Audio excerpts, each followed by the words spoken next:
Social മീഡിയയിലൊക്കെ ആകെ വൈറലായിക്കൊണ്ടിരിക്കുന്ന ഒരു വീഡിയോയെക്കുറിച്ചാണ്. കാവേരി നദിയെ ദേവിയായി ആരാധിക്കുന്ന തമിഴ് മക്കളുടെ സ്നേഹ വായ്പുകൾ സോഷ്യൽ മീഡിയയിൽ ആകെ ഇപ്പോൾ തരംഗമാണ്. വർഷത്തിൽ ആദ്യമായി കാവേരി നദിയിൽ നിന്നുള്ള വെള്ളം കുംഭകോണത്തെത്തുമ്പോൾ കർഷകർ സ്വീകരിക്കുന്ന ദൃശ്യങ്ങൾ അത് നമുക്കൊന്ന് കാണാം.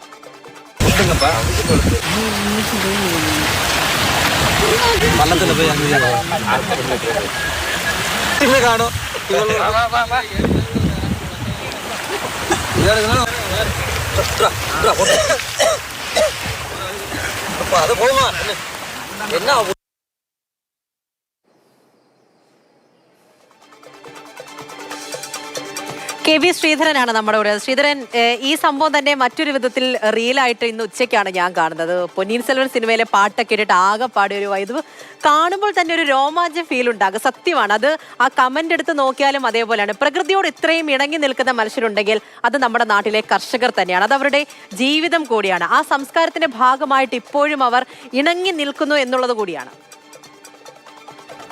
പൂജ, നോക്കൂ, നമ്മൾ ഈ ഒരു നാട്ടിലേക്ക് വെള്ളം വരുന്നതിനെയാണ് ഇത്രയധികം ആളുകൾ ഭക്ത്യാദരപൂർവ്വമൊക്കെ കാണുന്നത്. അതായത് അത്രയും കൃഷിക്ക് ഈ വെള്ളം, കാവേരി നദിയിലെ വെള്ളം, അത് എത്രത്തോളം പ്രാധാന്യമുണ്ട് എന്നുള്ളത് വെളിവാക്കുന്ന ദൃശ്യങ്ങളാണിത്.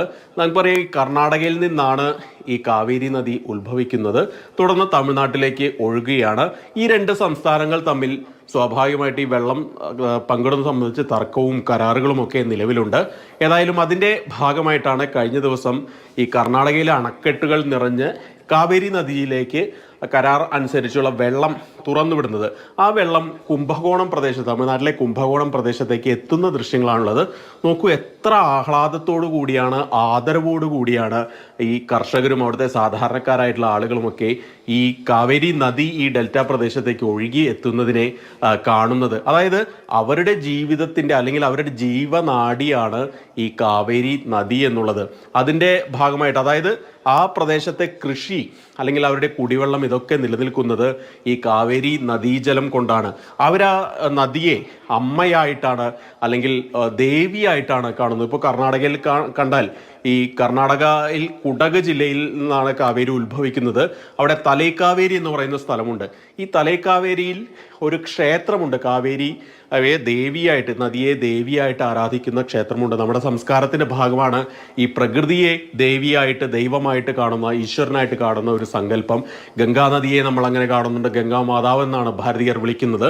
അതുപോലെ തന്നെയാണ് ഈ കാവേരി നദിയും ദക്ഷിണേന്ത്യയിൽ ഏറ്റവും തീർച്ചയായിട്ടും അവരുടെ ജീവിതമാണ്, അവരുടെ ജീവജലമാണ്. അത് അങ്ങനെ തന്നെ പറയേണ്ടി വരും അല്ലേ? ഏതായാലും ഒരുപാട് ആഹ്ലാദത്തോടു കൂടി, അതിനെ ഏറെ ആദരവോടു കൂടി തന്നെ അവർ സ്വീകരിക്കുന്ന കാഴ്ച, അത് ഒരുപാട് സന്തോഷം നൽകുന്നതാണ്. ശരി ശ്രീധരൻ.